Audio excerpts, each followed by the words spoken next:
Hi, I'm Dan Standing. And I'm Alex Ford. We're very excited to share with you our chat with J.R. Parz. But before we start the episode, we wanted to address some outdated terminology we used.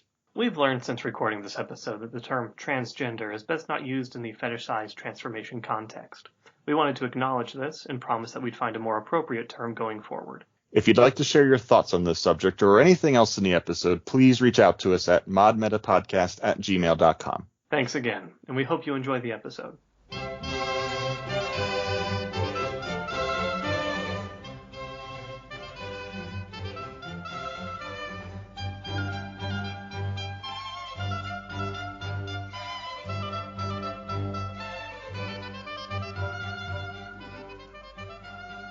Howdy, and welcome to Modern Metamorphoses, the podcast that takes a look at comics, prose, movies, TV shows, and other media involving the physical or mental alteration of its characters or metahuman themes.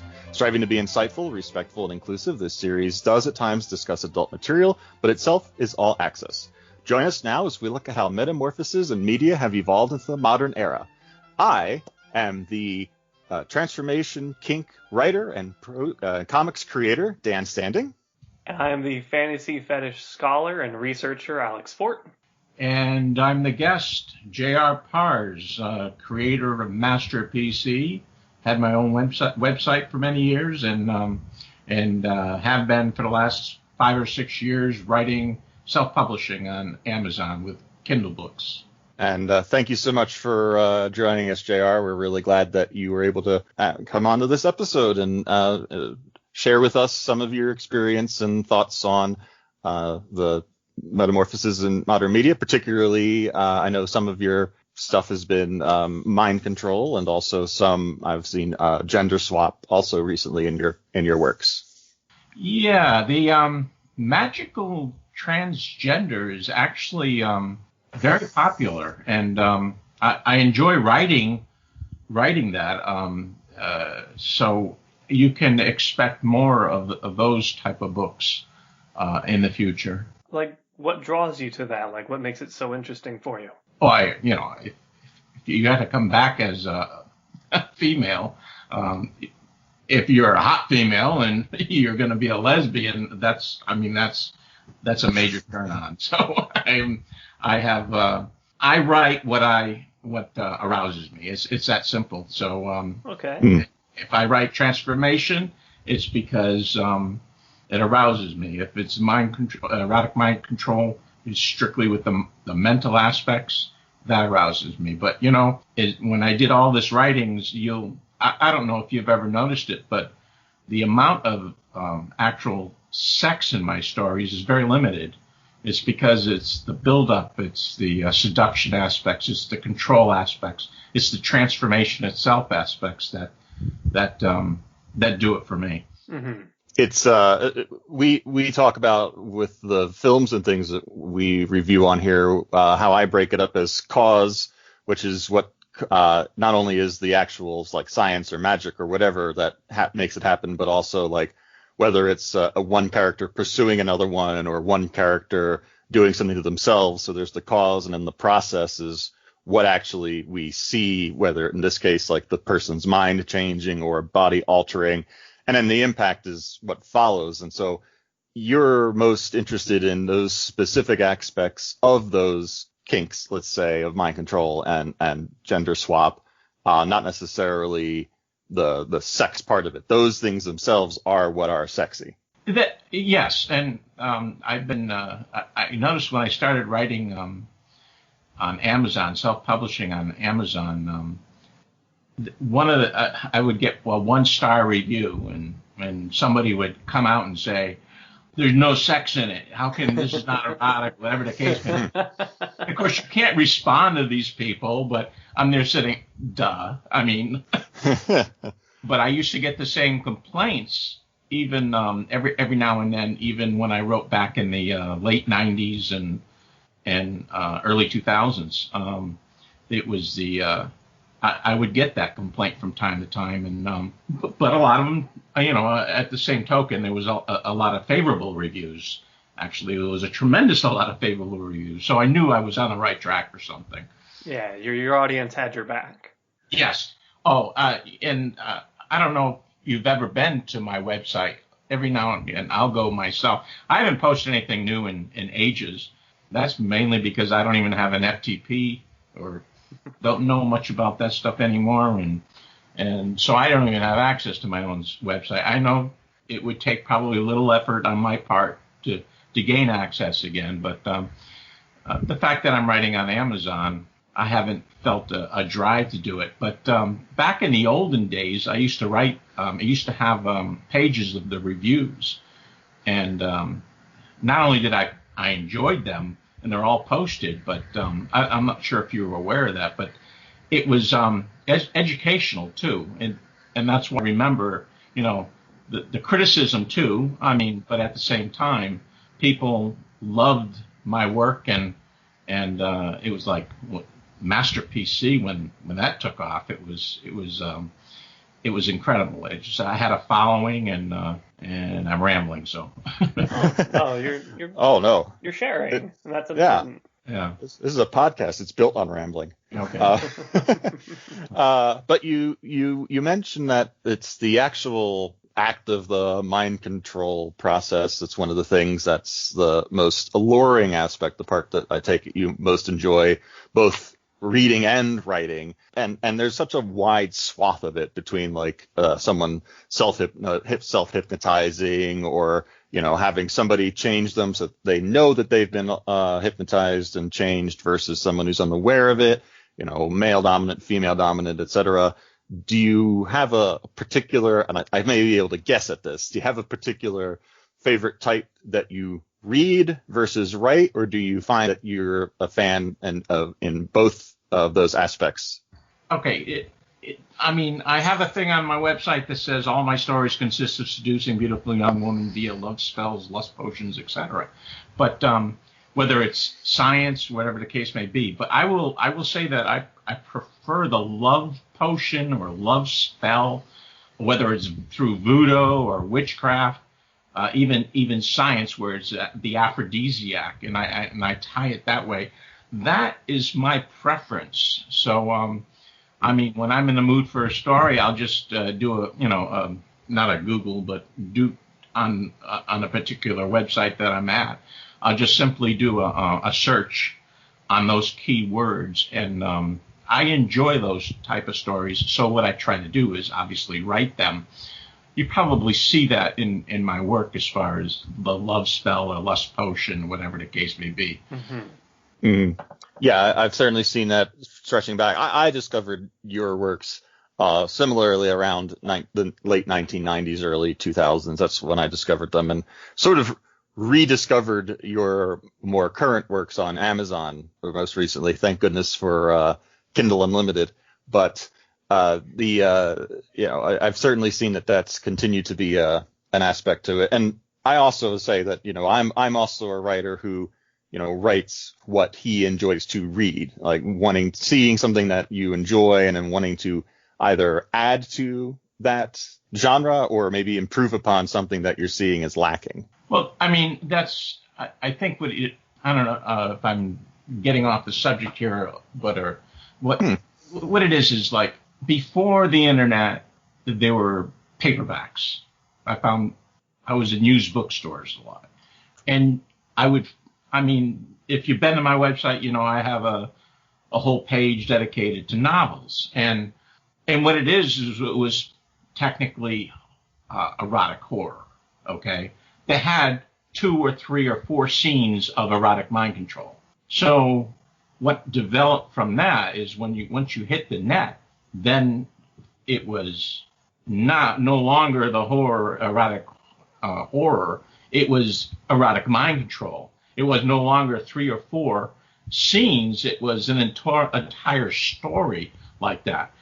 And I started to write I would say in the 80s, but when it came to English 101, I just barely passed. I probably passed because I showed up to class.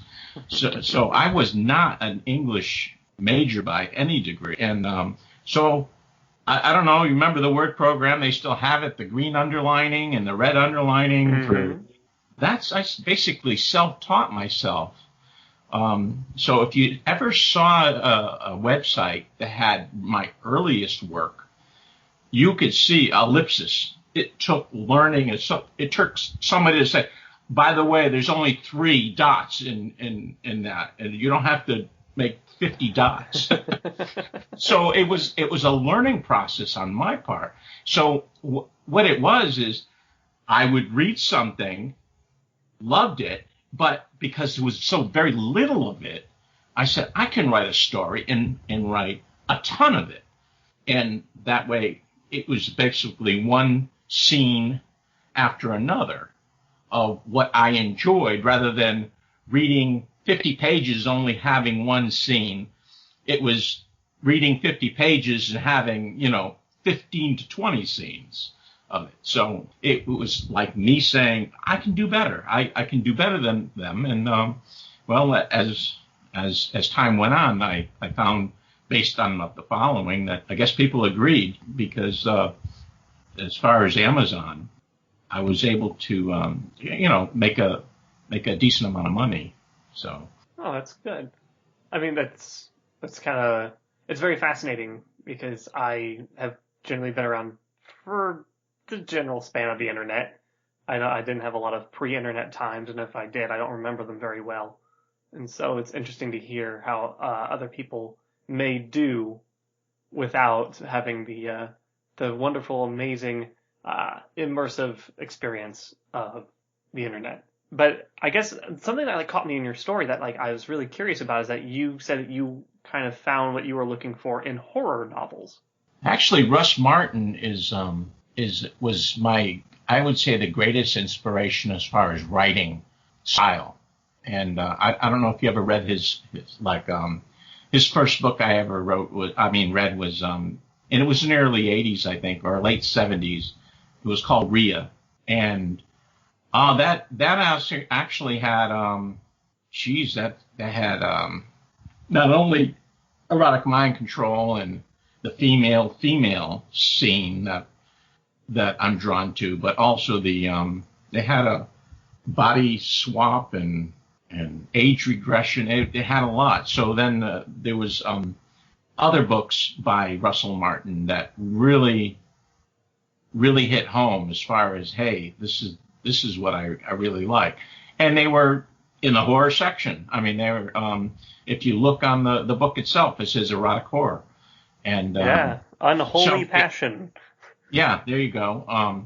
So it was those type of books. I was not into the slasher, the murders. I was into the control aspects. So it's like, so you can imagine the day that I finally went on the internet and did a search on mind control erotica, I think basically is what I did. And the first website that popped up was Simon's Erotic Mind Control Archive. And it was like, oh my God, it's just like I hit the jackpot. I mean, yeah, it just blew me away. So yeah, it's fantastic living in this golden age of the internet, because I too remember, I had I was fascinated by the physical transformation, and I had, the Encyclopedia of Things That Never Were, which just had little entries that teased of things. And I think I was ultimately told by our local library that I was no longer allowed to take out Ovid's Metamorphoses. I had to let somebody else have a time with it. And so I remember that first, logging into AOL and discovering Naga's Den and Weirdo's Wild Website at the time, and just being like, oh, there's so many people who are also interested in these things, and it's so at reach. It was such a change to just the feelings and understanding that what I found interesting, other people found interesting as well. Yeah, it was a good. It actually kind of made you feel good that other people had the same interests, so you weren't off the wall. But I would say the late 90s and early 2000s, the community was closer knit. It was there wasn't as many people as there is now, and I'm glad it's expanding and all that. But it was an interesting time back then, and I think you had I don't think I was unique in fan mail. I think back then the writers did receive a lot more, and because of the fan mail back then, they didn't have money back then. Amazon wasn't around as far as publishing goes. So what you needed to motivate you to write more is obviously fan mail. And I had a treasure full of imagination. So it's like everything came to when I discovered the internet in 1998 and started publishing. The timing couldn't have been more perfect. So it was fascinating as far as I was concerned. Mm-hmm. Do you like the direction it's gone? Do you like how the community has changed?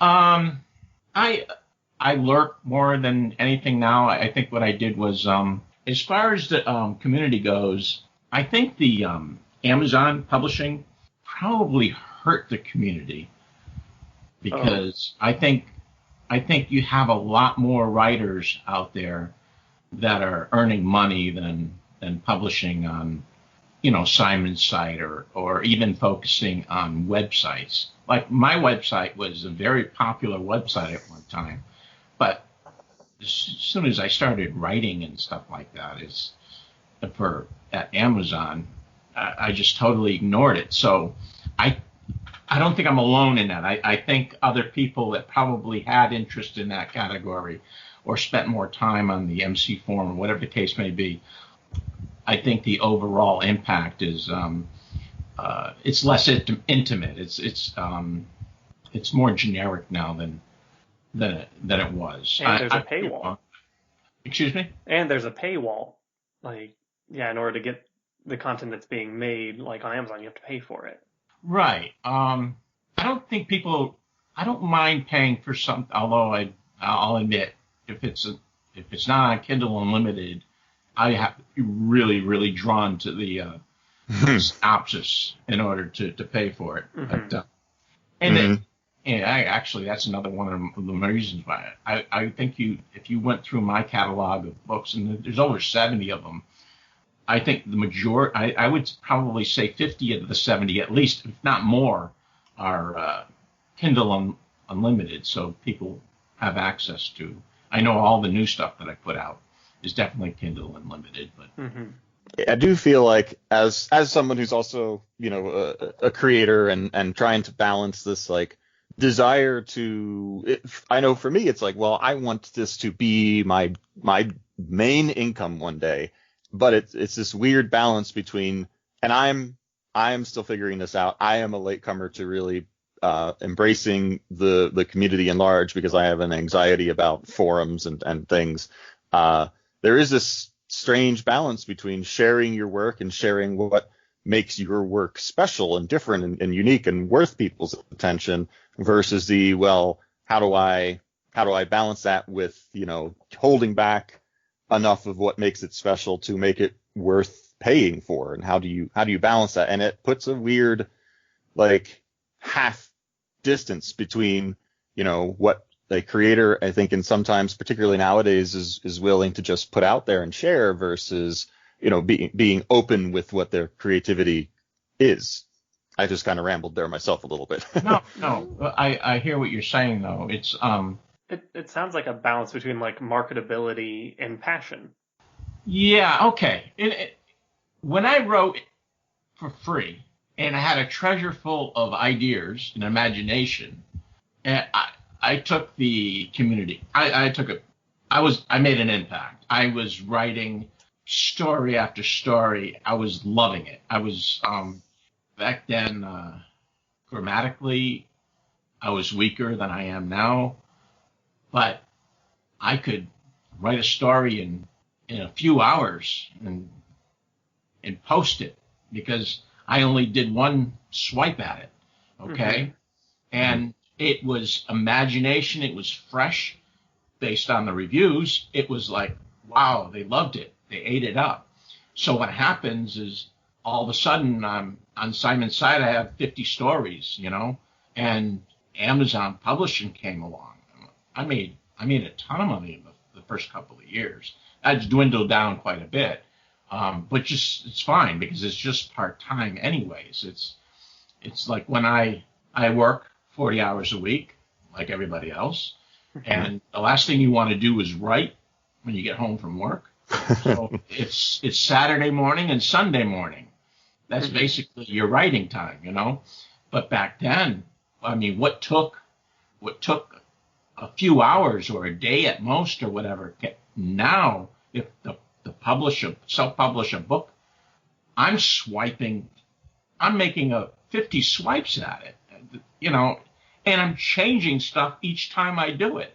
So yeah, my writing is improved considerably, but it's to my own detriment because now I'm not satisfied until I put it up, because nobody does any editing of my work. Nobody looks at my work before it's published. So I try to make as less typos or whatever the case may be since I'm posting it.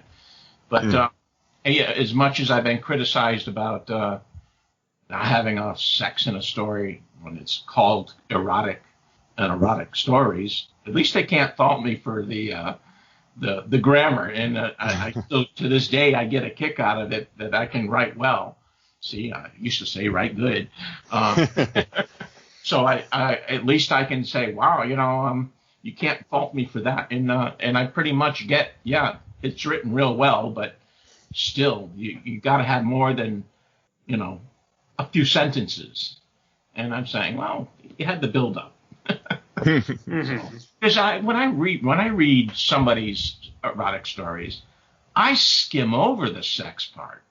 And it's like, so I'm basically, if I'm going to skim over their part of the sex part, so when you're doing your own writing, you're basically, it takes an effort for me to write more than 3 sentences. All right, it's like I'll write a whole story. Now I say, oh, now I got to insert or expand on that and add this scene, add that scene.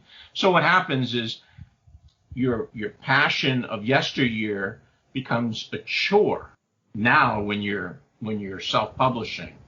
And that's another thing too, because of the amount of stories I had in the early goings. It was, I just changed the names, college setting, and presto, I have a book, and that was nice. So, but now I've been all through that. So now it takes me a long time to get to publish a new book. And I will say this: I have I think I haven't published a new one in 3 or 4 months, and I've been struggling with the same one. It'll be a magical transgender story, but and it's only 30 pages or so long, so it's going to be like a $2.99 for 30 or so pages, which is probably, I don't know, 60 when it actually hits the internet. But it's, as far as when it's going to be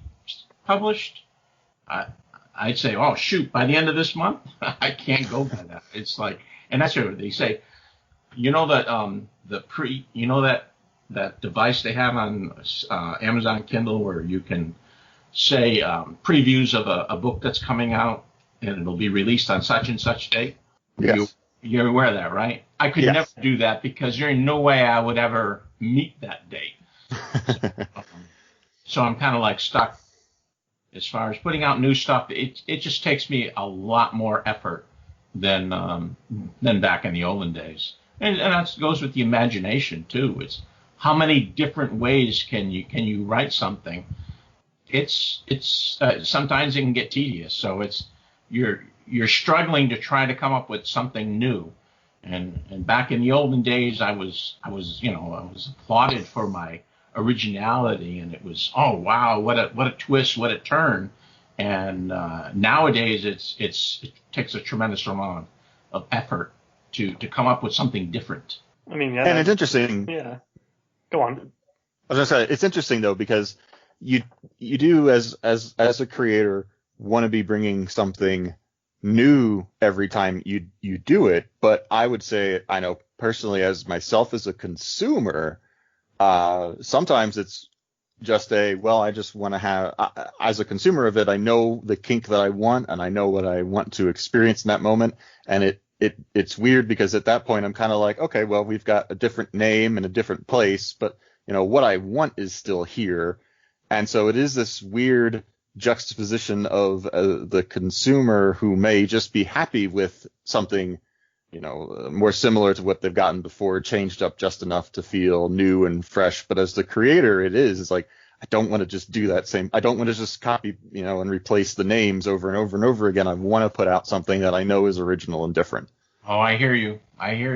That's how many times I've said you don't have to go through this hassle. Just get it up. Just publish it as is. Everything will be fine. But no, as the creator, like you're saying, you're not satisfied until it's perfect. And what kills you is it's not perfect. Mm-hmm. That as soon as it's published, the thing I hate most is going back to read my work after it's published, because I know I'm going to find things where I want this change, or I'll find a typo, or where you mix up the names and saying, God, it's those simple things can bug you. And so that's I hear what you're saying. I can't tell you the number of times I've had my blood chilled by, no matter how many times I've proofread, going and looking at the final published version that's up online and seeing that first page typo that I missed. Right. Yeah. I'm so angry at myself for those things. And yeah, it's a scary thing as somebody who's basically telling the world, please give me money for this. It's worth money for this. I made it worth this value. And then seeing what is a shortcoming, even if others don't. Yeah. Yeah.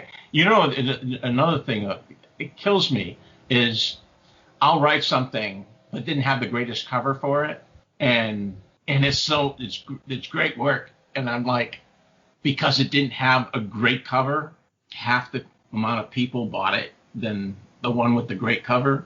Oh, so, yeah. Sounds like they didn't hear the expression. Oh, it's very frustrating if you don't have the and people are drawn to covers. It's like the synopsis helps tremendously too, but it's the cover that grabs them. It's the cover that will simply, all right, let me read the synopsis. And if the cover doesn't draw them, it's kind of like, I have to believe that the JR, and that's another reason too. I know some people don't do that, because I've ruffled some feathers on the MC forum. So part of me was saying, do I start publishing under a different name, or do I stick with JR Parz? And I stuck with JR Parz, so I know that there's an audience out there for my work specifically. And based on how well a book does in the beginning, it tells me that they are on the lookout for it. It's just, like I said, it's just few and far between as far as getting new work out there.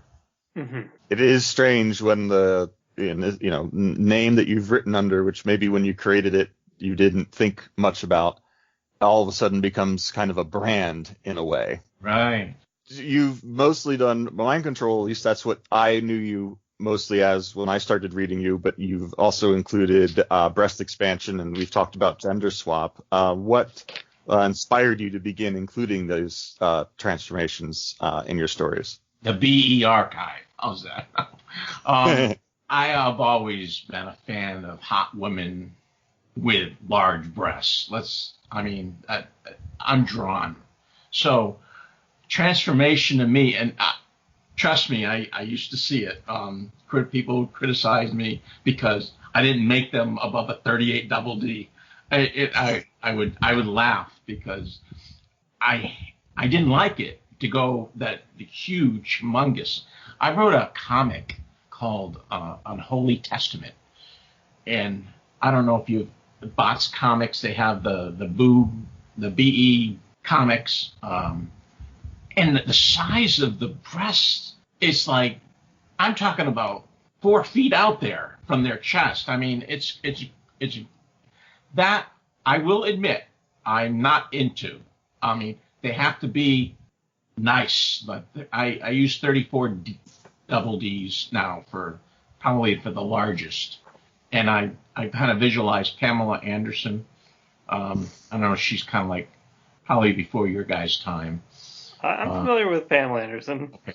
Oh, All right, so, yes. All right. So, I mean, because I know she went from she's thin. She has that thin body, but the big boobs. And she went from C's to D's, and I think she even had a reduction once, and then she went back. And I think the biggest she went was double D's. Well, she was always 34. So it was, I got to see, I said, that's what I like. That anything really bigger, it was like, no, not really. So I wrote that comic. I sold out. I did it for money. But as far as I've done other comics that I'm really happy with. But as far as other transformation, I really like. I wrote and I'm going to do it in that universe down the road. But I wrote a book called "You Gotta Be Kidding," and what the girl turns into a fairy. So you're talking about transformation down to it was and it was a lot of fun. But she could go back and forth to the human size, and so I do like transformation. But I'm very particular what type of transformation. So like I'm not. It's hard to say what I like. It's like I read something and then I say, yeah, I like that. Did you ever see that movie Ralph Kaniski wrote about? Did with called Moody Boobs. Mood boobs. Mood boobs. Yeah, we are familiar with mood boobs. That was our first episode. That was awesome. That and this is what made that film so great. You had an incredibly attractive female. You had it, although it was a comedy to a certain degree, there was some reality in the way she handled it. It was like, oh my God, how can this be happening? In other words, so she realized all through the thing what was going on. And I can't remember. I think there was very little nudity. There is no nudity in it. It is basically PG-13. Yeah. Okay. So that was a hot movie even without it. So it was like, so you can have transformation, and I like the breast transformation. I like. I've done age regression. I got an awesome cover, and I bought it a long time ago for Barbie the Teen Agent. Did you ever hear of that story that I did? No, I'm not familiar. No, not familiar with that one. All right, it's probably because you never read it on Erotic Mind Control Stories archive, because it was age regression, Mm-hmm. Although, of course, like anything, even the BE that I've done, I always have the MC element in it. But it never went into the so I have that. And how many times I've gone to it and did a little more, and to the point where it's going to be over 100 pages, maybe 150 pages, but I haven't been able to focus strictly on that.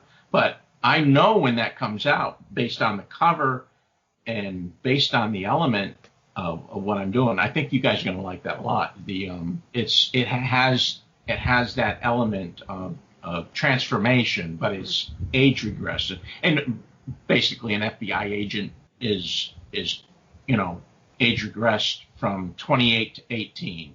Okay. So she goes into college setting and the whole bit. It's a piece of work that I really, really think that people will enjoy. So I just wanted to, as far as transformation goes, I have done it. I have done more than just BE. So pretty much it sounds like you started in one avenue, and then as you started exploring more, you're like, oh, I'm really into this too, and this too, and that. And you just started finding more and including more. Yeah. But all this realization came in like I said, the late 90s and early 2000s. It's just a matter of it's just kicking out the stories. But yeah, that realization of what interested me, what basically the stuff that I want to write, it's there. It's just finding the time to write it. And I got the perfect part-time job once once down the road when I retire. So I'm good to go on that. I know that's what I'm banking on with my stuff too. That's my retirement fund right there. Yeah. The other thing that I always find interesting about, because I am interested in a variety of different things, is that every time you find something that arouses you and you want to write about, is what I do. It's another one of those, oh, this is something that I can do differently and add a quirk into this next story, being able to be like, all right, well, this time, I can add breast expansion, or I can add a little age regression or something like that. It's another arrow in the quiver of how to kind of mix up those stories and keep it feeling fresh as a creator. Yeah. The as far as I'm probably harping on this, but it's like I had all those mega juices already. So remember when I said where it was so easy to kick out a story, but now it's basically a chore? It's because I had the imagination back then, and now I actually got to work for it. It's whereas before you started typing, and I'll be honest, you know how people say, well, you got to do an outline, or I never did an outline.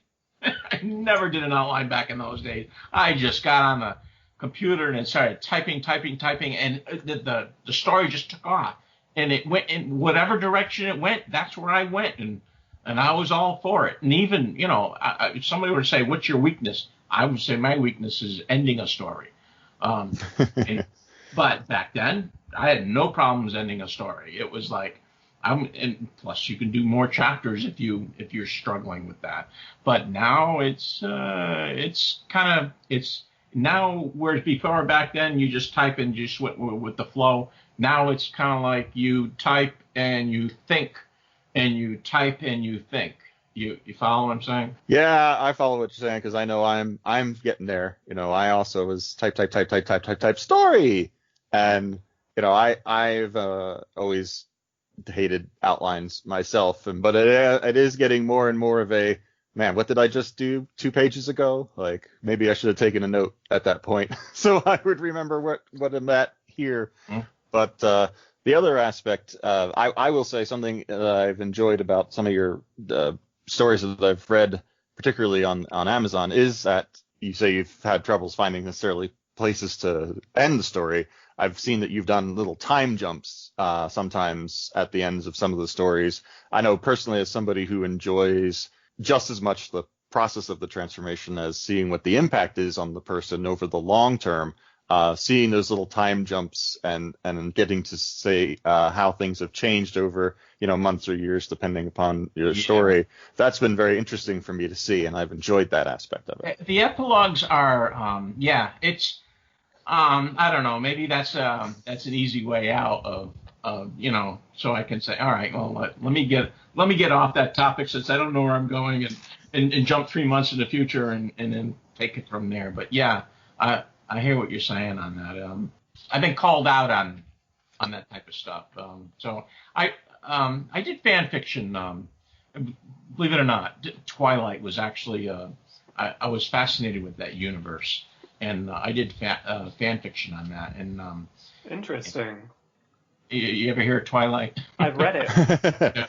Okay, so you read it. All right. So yeah. I did a breaking the the battle in Breaking Dawn. There was no battle in Breaking Dawn. Well, yeah. I did the Breaking Dawn, the battle.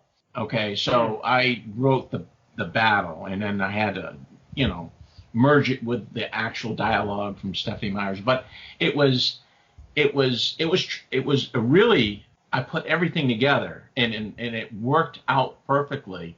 And that's where I also did that epilogue, where I did, all right, 25 years in the future and 50 years, So it was, I used that formula then, and I think I started, I don't know if I can't remember, I think I'm on those epilogues as far as the stories now have that theme in it, more so than maybe in my past stories. Would that be something you've seen? Because it works so well with that Breaking Dawn. That's when I started, well, shoot, I can start using that as a way to end a story, is by having epilogues. if I could talk about like I did the Master PC, all right. Yeah. Now, when I did that, I will admit I did not expect the reaction I got. It's like, holy Christ!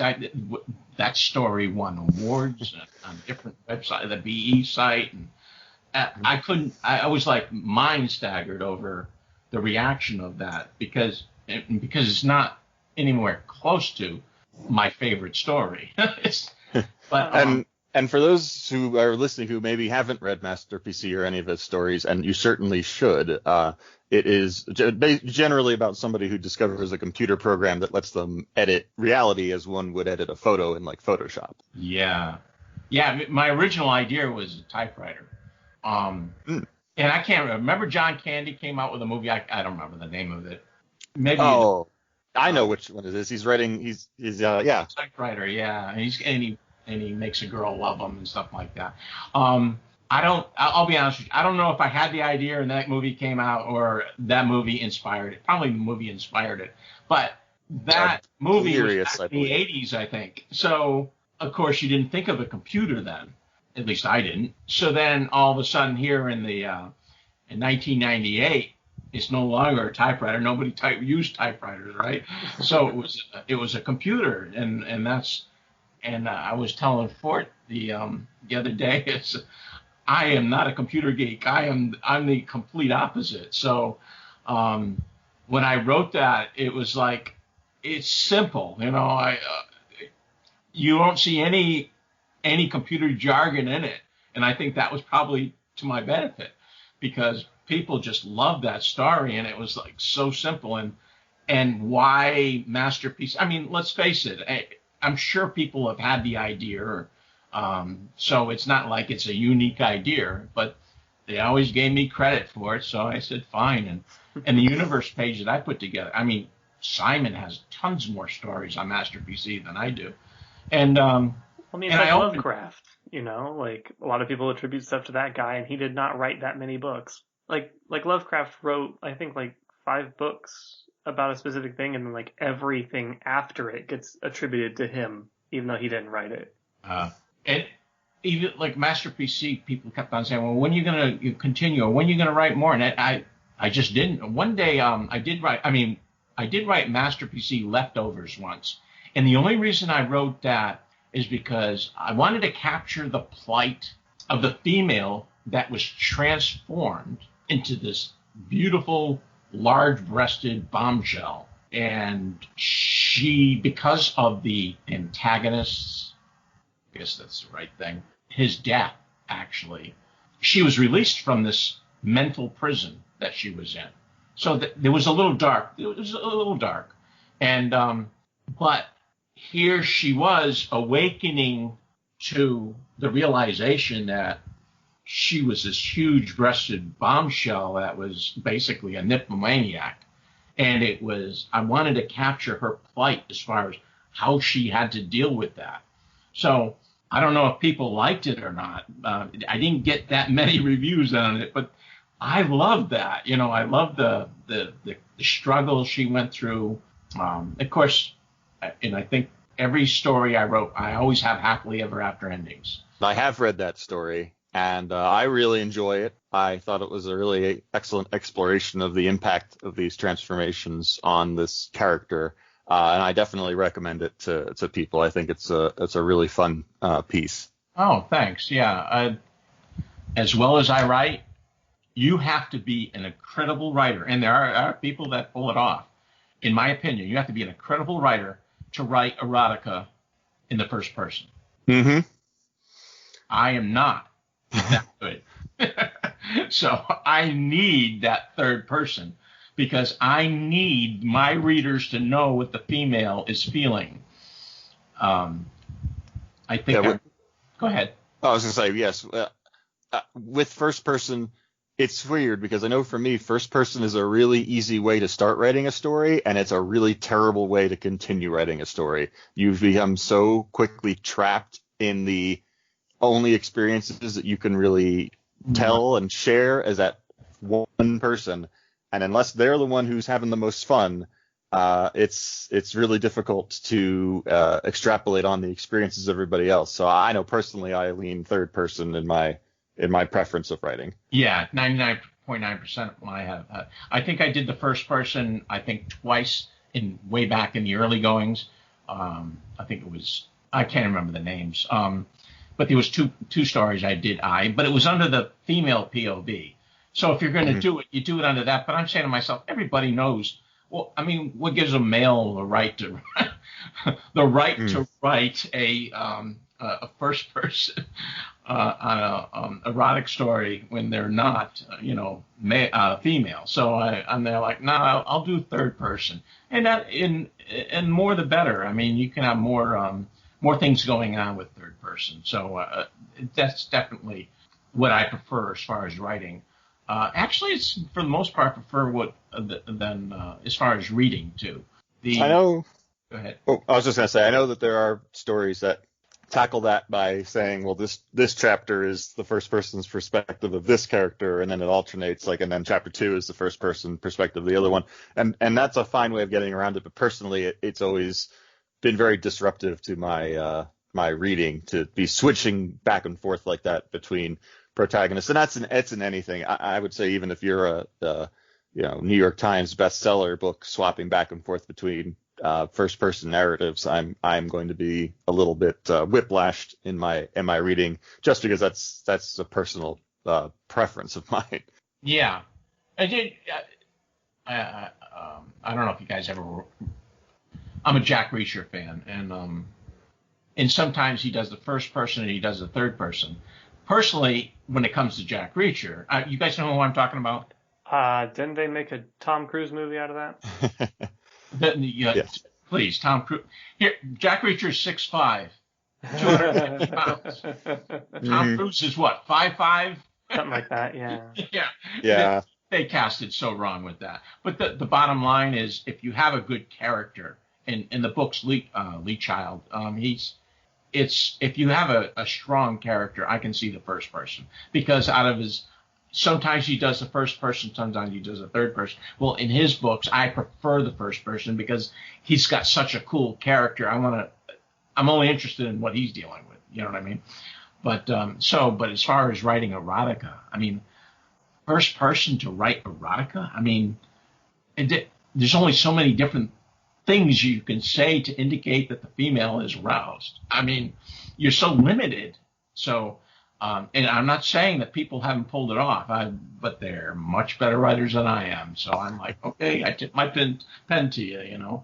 What does consent as a concept mean to you? Yes. That's dark. That's a lot, and I bring this up because I received an email once from a female that was doing research on Russell Martin, and I think if you go to my website, and I've been other people have quoted Russell Martin in a link to my site, so I'm a big fan of his work. So she emails me, and she's doing research, and she wants basically to know what fascinates me about his writing and all that stuff. And then the topic, I even brought it up. It was like, well, do you consider, let's face it, erotic mind control is rape. So that's bad. And this is why it's fiction. This is all I write.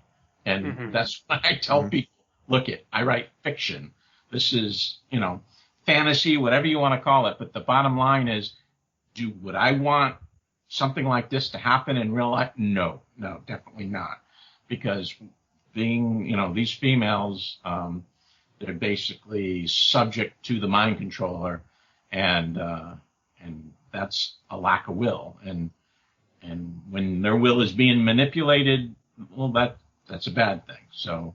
Well, that's the whole kind of person. The question isn't necessarily how does it feel specifically, like in the real world context. It's more in the sense of like in terms of theming in your story, right? Because we all know this is fantasy, and we can all generally separate fantasy from reality. And many people, there's a study I read of like there's done in Canada. They got like a 1,500 people random sampling to ask, and like 60% of the people were like, I do have like, rape fantasies. And then they asked them, well, would you want to be raped? And like 10% said, I don't know, maybe. And the rest said no. And so it's more about the line of like, when you write these stories, when you think about these stories in the realm of mind control and like what happens to these women's bodies, right? Like, what does the consent mean to you? It's because it's a power play. It's a power move in order to establish either dominance or like to kind of like to eroticize losing power. And so I wanted to kind of get your opinion about that as like a concept, as like a literary mechanism, and not necessarily like in the real world is consent real, because we know it is. I definitely write male dominant, and the only time that most of the not all the time, but most of the time the female dominant is because the male is allowing her. So it's all right. So I mean, that's what obviously we write what arouses us. So as far as the females, the control aspects is what does it for me. I have said to many people that as far as writing erotica, you have to make sure that your reader knows what the female is feeling. Mm-hmm. And so if you were to write a erotic mind control scene minus the erotica, then that's rape. But if you write it with erotica, then it's tolerable. And I'm talking about for fiction aspects. And I think you mentioned once real people as far as reading the stories. Has there been an impact or whatever the case may be? And I used to back in Massachusetts when I lived there. I didn't move out here to Texas until 2006. I used to print the stories out, and I had tons of people reading them, and I knew that they enjoyed them because they read them again. All right, here's for a story for you. I did part-time work as a recreation consultant at a pre-release center. You know what that is? Mm.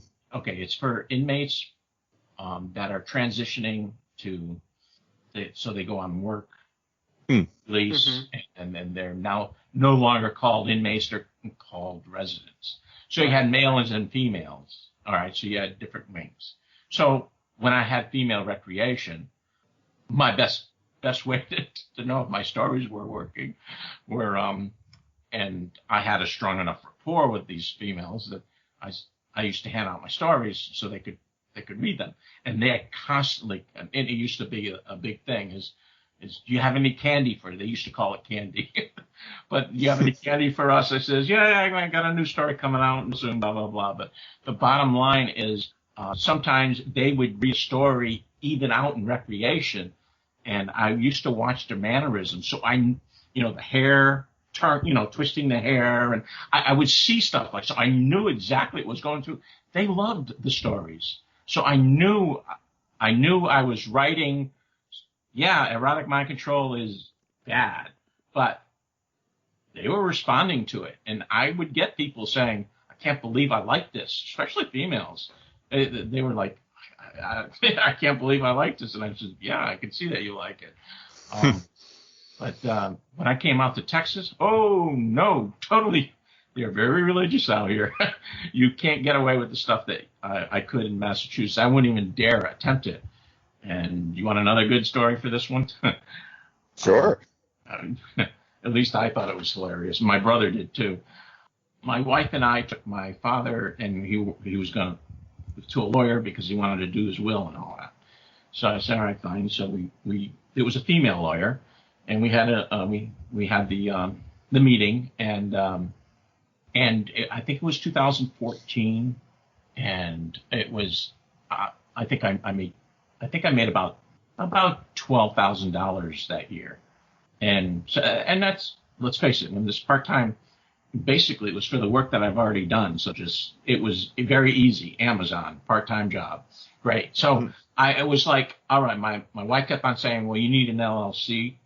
And I said, no, I don't need anything like that. And so out of the blue, she asked the lawyer the pros and cons. And she said, well, I'm really not that kind of a lawyer, so I can't answer that. And she said, why do you ask? She says, well, my husband writes. And I'm looking at her, and I'm saying, okay, let's open this can of worms.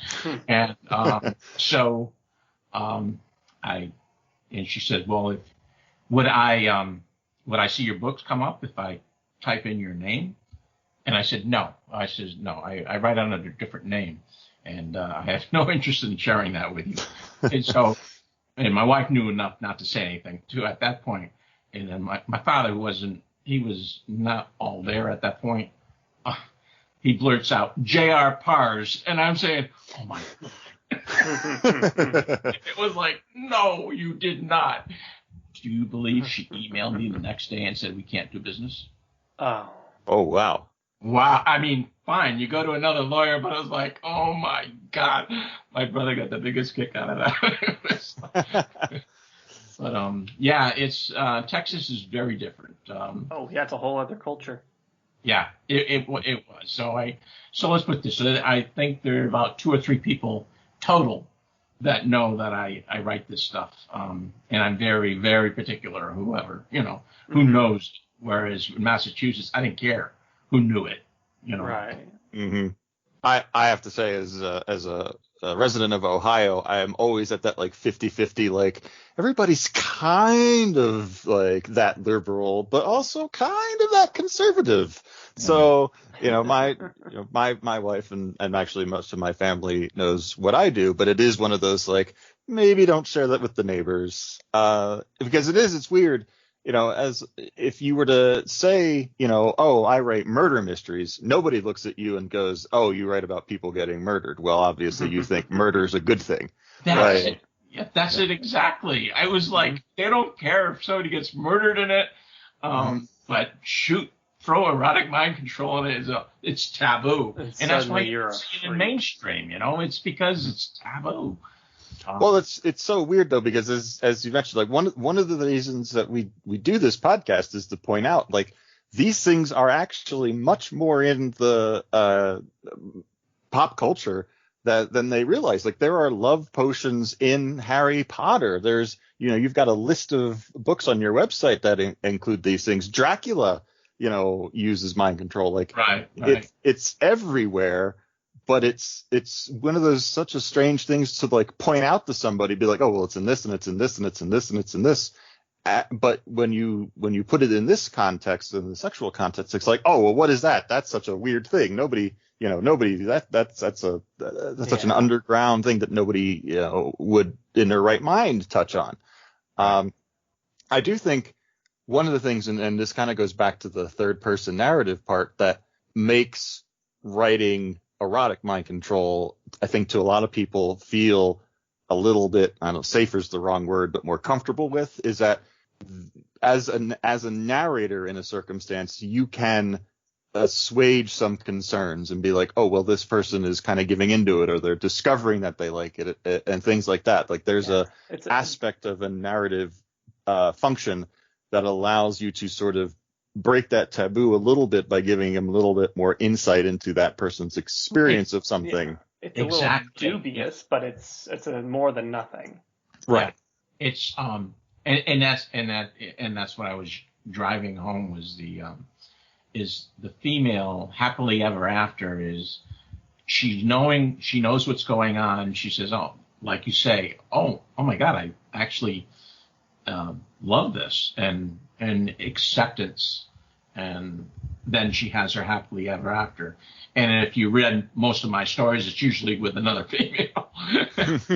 So yeah, I'm really, really high on that. I do like I am attracted to the dark aspects of the total control, and I don't know, that's just my own kink. So it's I remember in listening to Ralph Kanievsky and during his podcast, he mentioned that I wrote darker than And what I did was I went back to, because I have the emails starting way back, like 2001 or something like that. So I have all the emails that when we started conversing. And yeah, we did move to kind of set this up a little bit. We did Mood Boobs for our first episode, actually. And Rolf actually listened to that episode. I don't know how he discovered it, but he did. And then we interviewed him actually in episode 3. And that's when he actually shared with us that, I discovered by looking up Rolf's work on IMDb, I saw your name under a project. And I was like, is this the same J.R. Parz that I'm familiar with? And, lo and behold, it was. And that you had ended up doing a script called Ring of Desire that Rolf had sort of helped move into the proper circles, I take it? Yeah, he reached out to me first because I had on my website, I had movies or whatever the case may be, and I was doing a review on one of his and how much I enjoyed it, and it might have been Sexually Bewitched. I can't remember. It was one of the old Alien erotica or whatever the case may be. It was Alien Sex Files, maybe? Alien, yeah. Alien Erotica 1, Alien Erotica 2. I think it was Alien Erotica 1. Incidentally, I have several copies of that Turn On, if you guys are interested, because I heard you never saw that. I digress. Okay, so back to Rolf. I brought up the idea of writing a screenplay. And remember the story Alien's Gift? Yes. Okay. Oh, goodness. It's been a while. Yeah. So, I had that.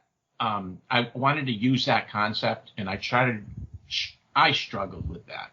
I think I only got 25 pages done, and I gave up. I said, this is writing a screenplay. And of course, what do? You go online to look at screenplays so you know the format and stuff like that. Remember, I self-taught myself the writing aspects, so I didn't have the mechanics. I had to self-teach myself. So the bottom line is I failed on that. So I started writing Necklace of Desire, and remember how I said back in those days I could just write and it just took off? Well, that's what it did, and I wrote that first draft. I completed it in, I'd say a month and a half at the most, which is, I thought for a screenplay was great. And then things happened where they wanted, they didn't want the necklace because of Emmanuel 2000. I think she uses a necklace in that, or a headband or something like that. Yeah, it's a headband. Yeah. Yep. So it was like, okay, we changed it. That actually, he didn't come up with Ring. I came up with Ring. But he said it has to be of desire, but it has to be something other than a necklace. And then I came up with Ring Desire. But my ideas are darker than what he felt would be mainstream. He says basically you're not going to get this off the ground because it's too dark. And so he wanted to throw a little comedy in there, and I at that point I was basically whatever you need to do. But he came up with suggestions, and I listened, and I took them in and did what I could with it. Well, he did a revision, and he gave it a prologue, which I didn't have in there, so it gave a little history of the Ring. And then he beefed it up in the middle a little with a scene or two, and he threw the comedy aspects to make it lighthearted, and then he gave it a very different ending, which I was actually preferred his ending. So he did change it up a decent amount, and I thought it was a great script, but it was an erotic script. Well, then by 2002 maybe. Because this all came about in 2000, so it's here. It's going back and forth. In 2002, Gabrielle Hall. I'm sure you've heard her name, right? Mm-hmm. Okay. Ralph told me she was interested, so I started conversing with her, and I sent a script out to her, and because she wanted me to eliminate some of the sections, she wanted to make it more mainstream the Skinamax, so to speak. Right. Well, And she had been trying to switch more from the Emmanuel series to a more mainstream. right, she was, yeah, Yeah. And she did. I thought she was great in that. Jacqueline Hyde. Jacqueline Hyde, yes. Yeah. She's very good in it. Yeah. But anyways, she didn't. I remember I was every fall I worked the 3-county fair. I did this. I was assistant of security. Fortunately, I always had a position like that because here I am working like 14, 15 hours a day, and she wants a rewrite on the script. So I rewrote the script, got paid for it through my job. But anyways, I rewrote the script and sent it out. She didn't like it. And she didn't like it because once you start taking the sex elements out of it, there's not enough meat of the story. And so I could understand it. So that fell through. It was going on and on. And Ralph, every year, at least every year, he made sure he stayed in contact with me. And anytime there was an update or a promise, he made sure that. I think what I started saying is he said it was too dark or this or that. I think he brought up the incest or whatever in the podcast, just so I can correct the story. No, I never submitted anything to him that had incest in it.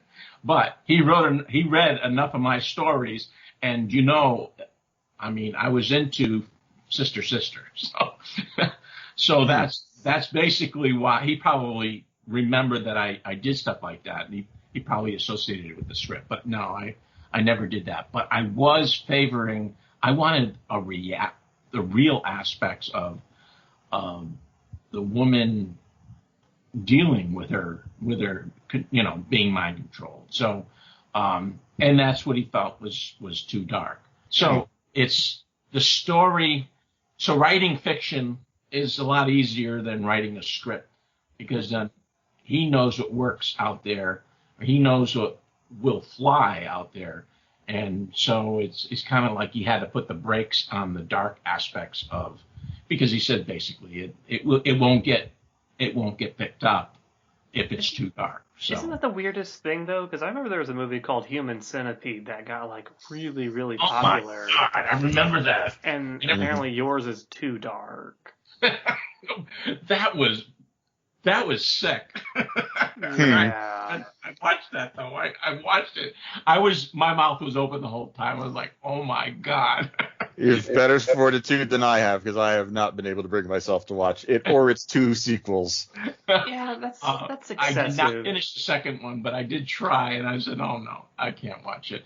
But yeah, and I tell you, when these people picked it up, Ralph sent me the final script that they were going with, and kind of like, you should be happy. All right. Actually, I saw a lot more in their final script. I saw elements of what he did, and I saw a lot of elements of what I did. Now, he says there probably won't be any nudity. Personally, I'm happy about that because I want to be able to say, hey, you want to see the movie that I now the trouble is I got to be careful who I say it to because then they'll say, yeah, J.R. Parz yeah, that's me. And they'll use common sense and know that it is me.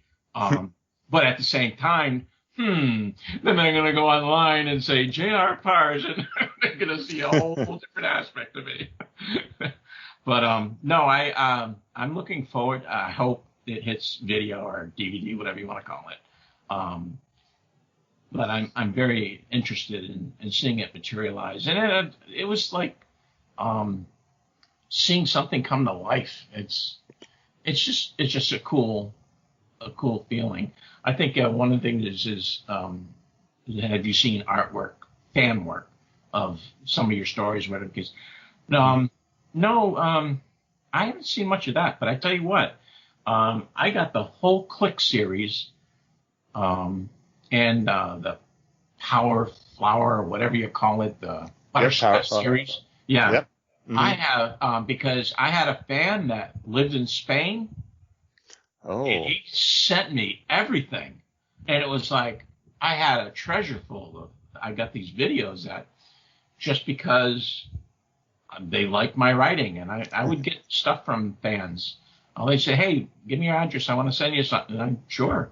So, no, I didn't see a lot of, I did corroborate with somebody regarding a poser story. But other than that, I think one other thing I saw, Master PC type thing.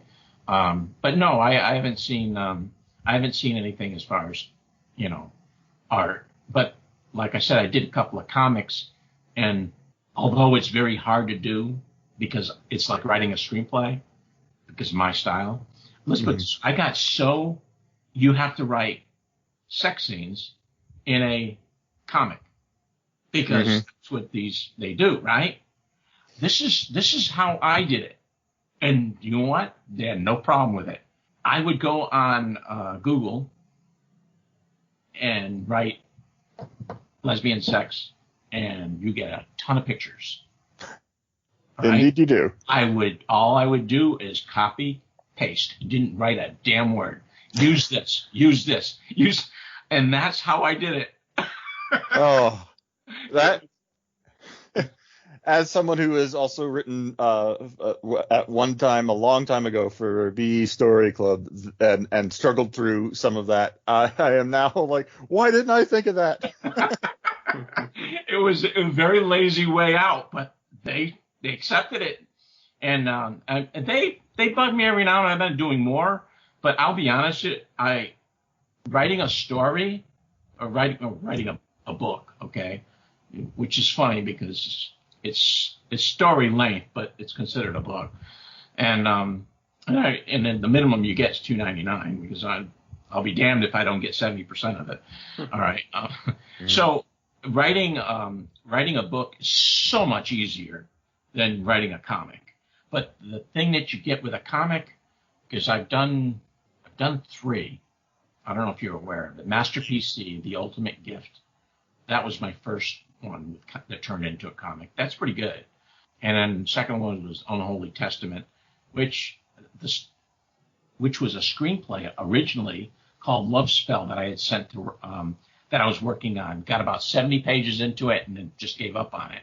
So I said, well, shoot, since I already got the screenplay, just a nip and tuck here and there, and turn it into Unholy Testament. And voila, it was, so I had to change the story up a little and have an ending and everything, but it was enough for like 6 chapters, and that's, what chapter is 10 pages. 10 pages, yep. 5 or 6, but so it was easy to do, to turn into. And the third one, what was it? Is that Cravings? No, see they had a comic in it, but it was more story. The Cravings and the Curse of the Growing Boobs or something, and those 2 were done way back in the early 2000s. Shoot, you can get those for free on that no website now. But no, the third one was, I think, the Super Bimbo or something like that, the origin of Super Bimbo, and so it was the Bimbo site, and that had 5. That was at the, and this is the way I am. I did the setting at the 3-county fair, and then I used pictures of the 3-county fair as like describe the location and all that stuff. And then I used characters that were in the real life characters from the times that we did it that were funny stories. So I incorporated all that into, the comic. And it was, the person that got the biggest kick out of it was the guy that I worked with. I sent him the comic and he was like, oh my God, send me more. But it's nice seeing your work turn into a comic, or in the Ring of Desire case, it'll be very interesting to see real people in the characters that you created,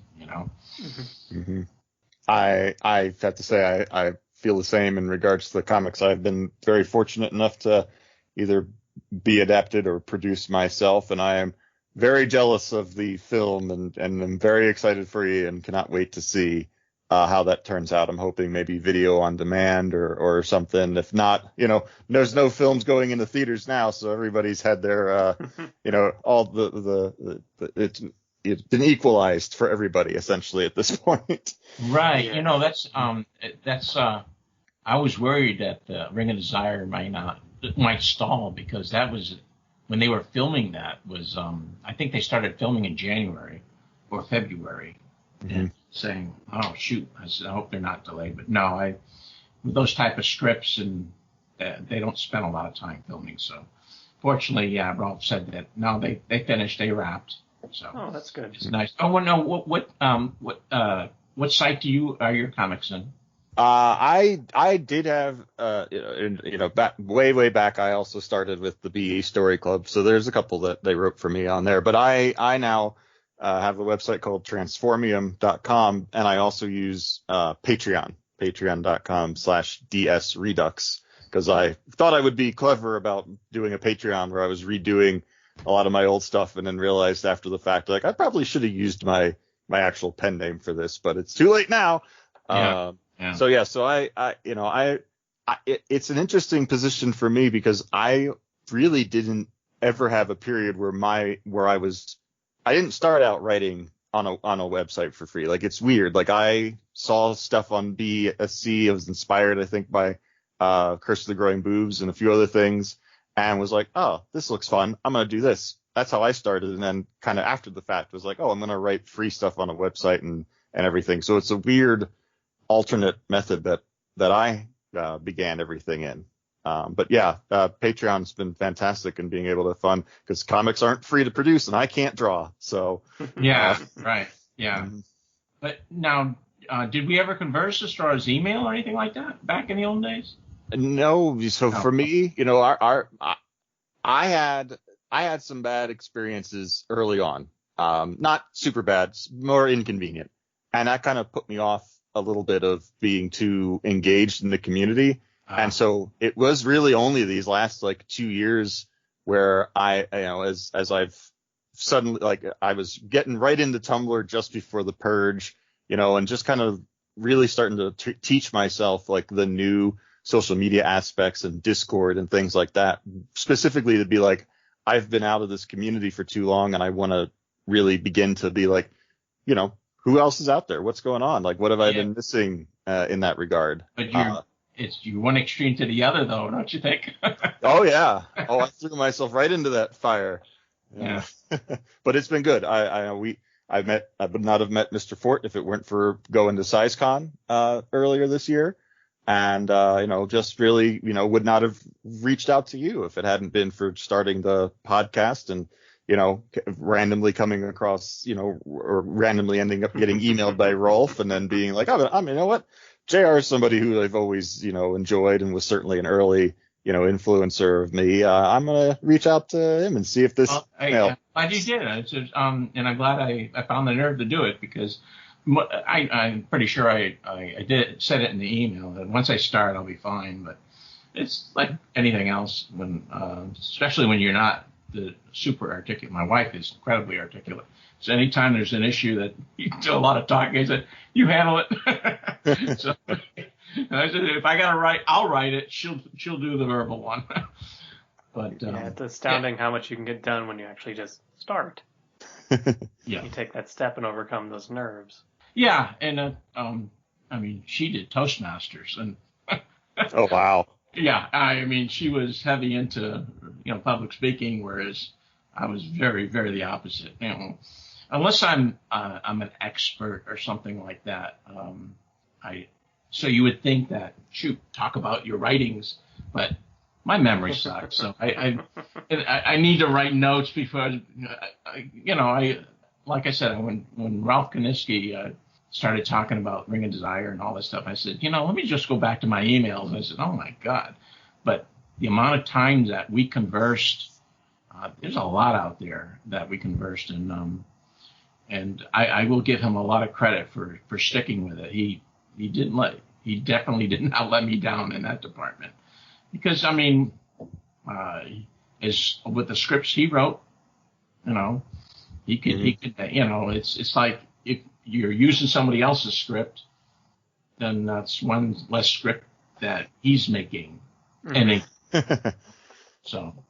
I will say, my experience with Rolf has been very positive since the podcast, and actually, I've since managed to license Mood Boobs and some of the unproduced scripts that he did as follow-ups to do as comics, and it was fantastic working with him. He's a very easygoing guy. I think he's like, I get the sense, and I don't want to speak for Ralph, and Ralph, if you're listening, certainly feel free to email me and yell at me if I'm speaking incorrectly for you. But I feel like there are people who want to create and put things out into the world. And if we get paid for it, that's fantastic. That's great. But for the most part, at the end of the day, if we've put something into the world that somebody else enjoys, that's very enjoyable. Then yeah, that's the thing. Like, that's what feels best. Money's where a good lot too, of people start. but... Yeah, the money's a bonus, but just to kind of like to contribute. Mm-hmm. Yeah. Well, hey, bravo to Amazon Kindle. I mean, self-publishing.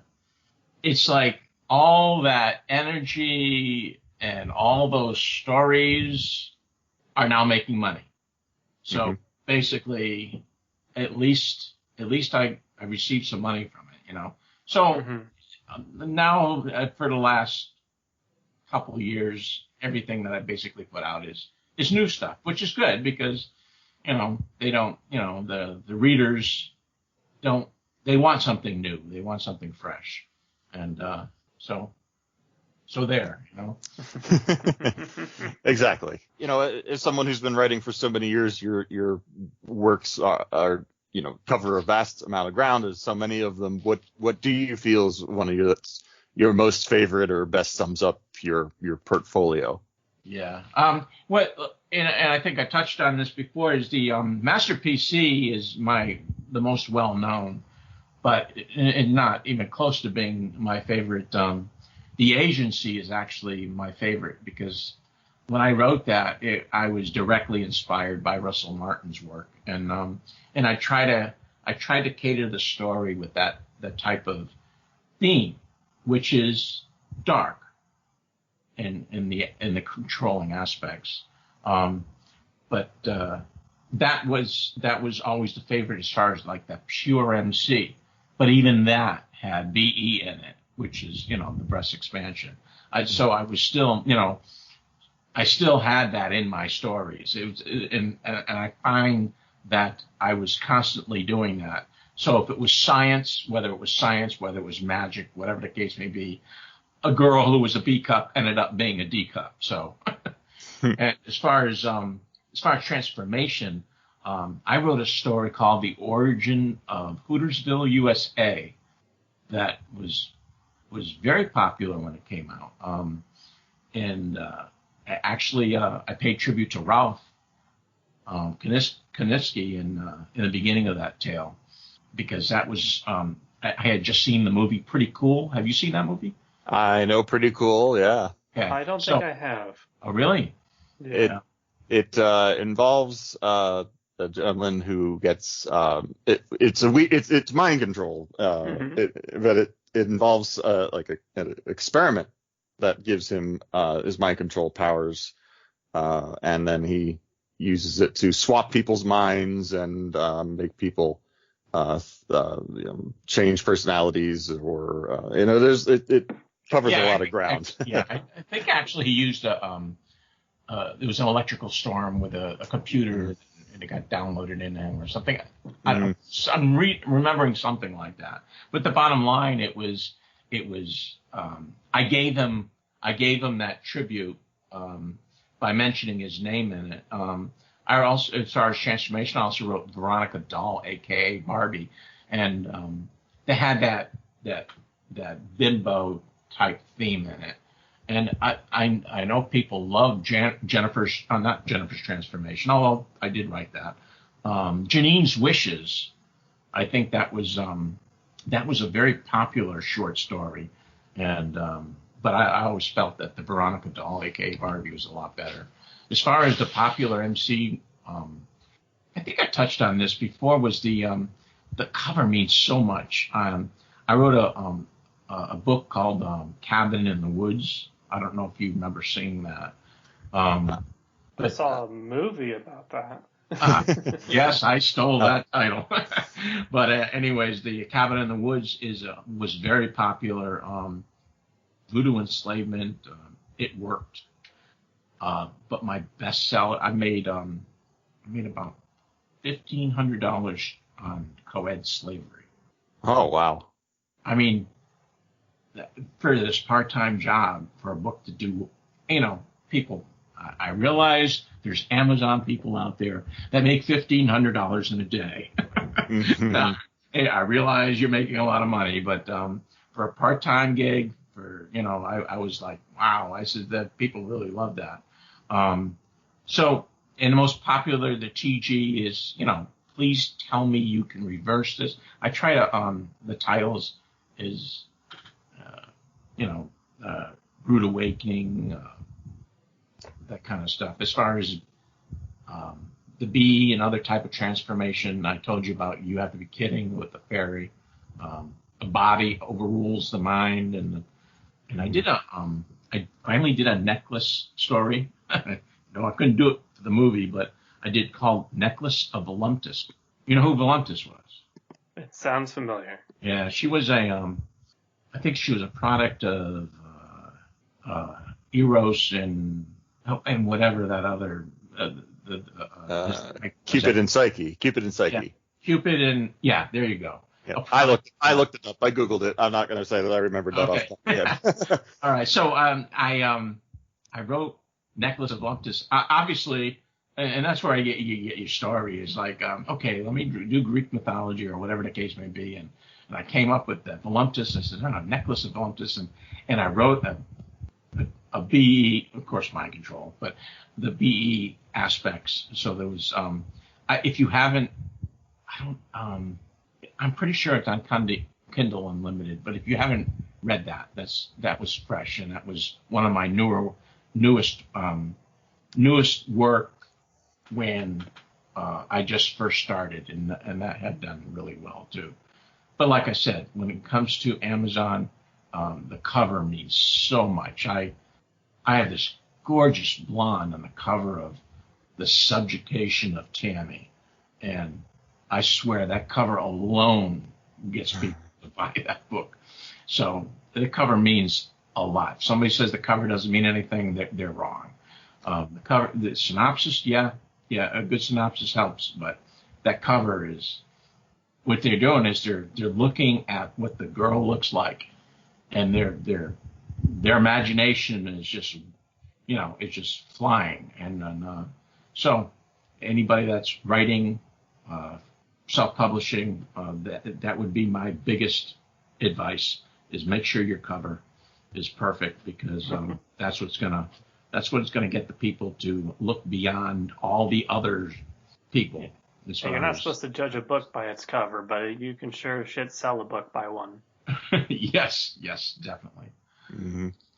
And as someone who has also dabbled in Amazon, I could say that I need to work on that myself. I 100% agree, but your covers below all of mine, well out of the water. I would say I recommend, if someone just wants to browse the covers on Amazon, to look you up and get some examples of some very alluring examples. Yeah, and they're not that expensive too. So some of them were in the early goings because I didn't know any better, but now I don't know. Yeah, I can't even remember the sites. It's been a while since I bought a new cover. I think I went through a span of like ordering 20, 40, 60, I think 80 covers in one shot. That's $20 to $200. I spent a lot of money on covers, but I still got a lot left. So, and that's what you end up doing, is you're writing a story. Here you write a story and you're saying, oh, okay, what cover can I use? And then you try to put the title into make sense of the book that you actually wrote. I do things very backwards. It's like, okay, can't use that. I don't know how many times I turn around and I would have a cover and a title, and I said, no, that don't work. And I'll go back to my catalog of unused covers and say, oh, that one might work, and put that one instead. and change things at the last second before I submit it. Oh, I gotta say, none of my books over their time have made $1,500, so you're doing something right. Well, I mean, brought that I one think, up because that was an exception. That was very good. The Body Overrules the Mind was made over 1,000 just by that book too. So that was actually a really good one too. But I got some books out there only made a couple $100 total. So I mean, I have those that fail, and when I look back at it, I says, why did this book make so much more money than that book? And then I would say, damn, because that book that didn't make as much money was a much better story, and better work from me and the whole bit. But because of the cover, the other book made more money. And not that I'm complaining about it making more money. It's just there's no rhyme or reason. It's kind of like, okay, all right, you just accept it and move on. Sounds like what I need to do is to get a good cover for my thesis so people will actually read it. Speaking of, I'll finish it eventually.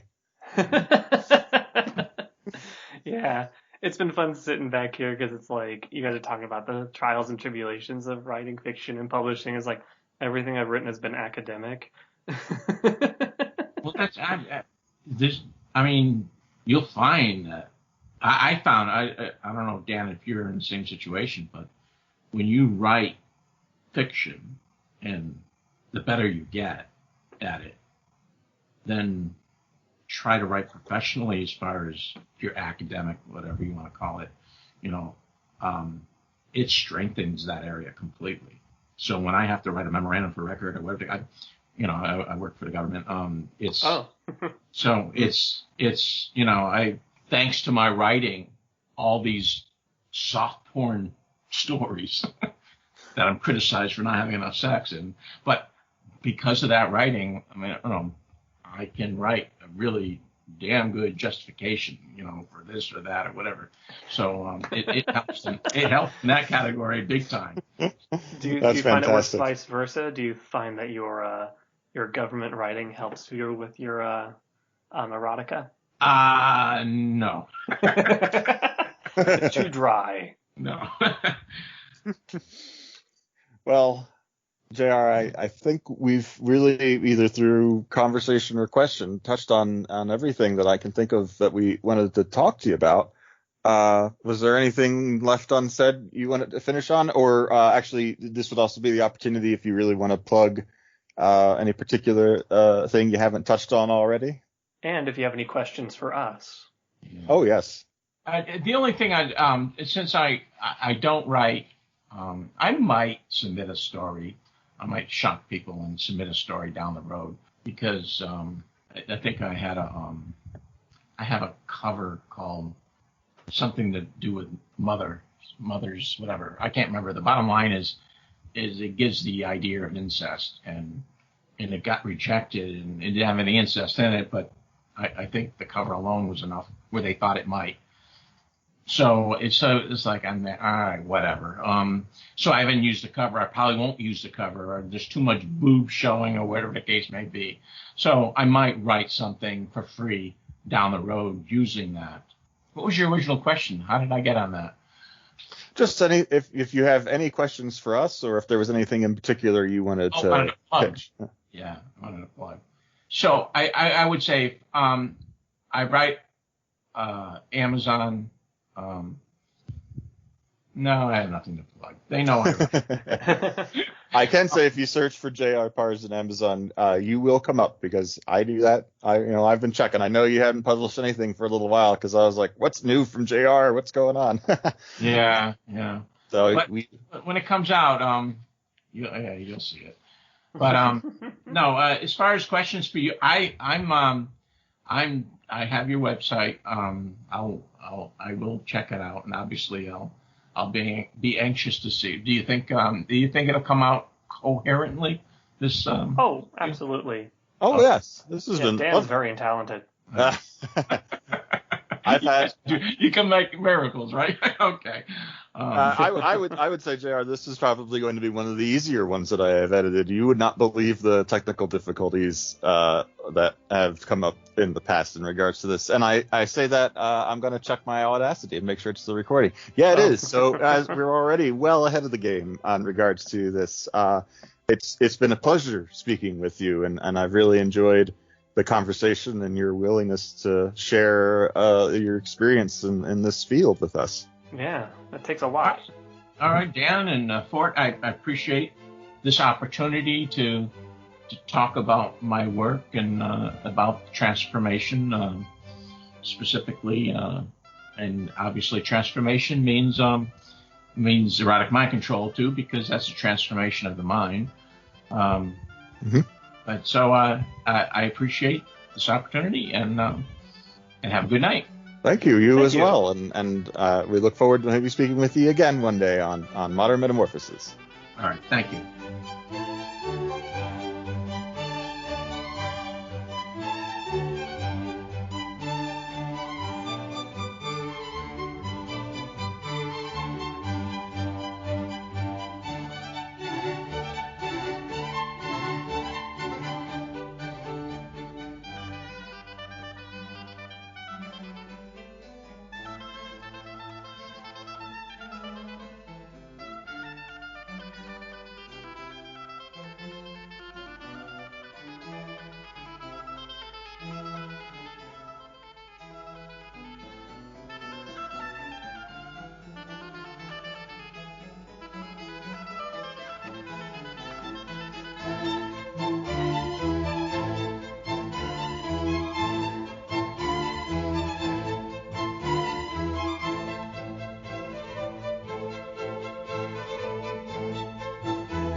So, how was that?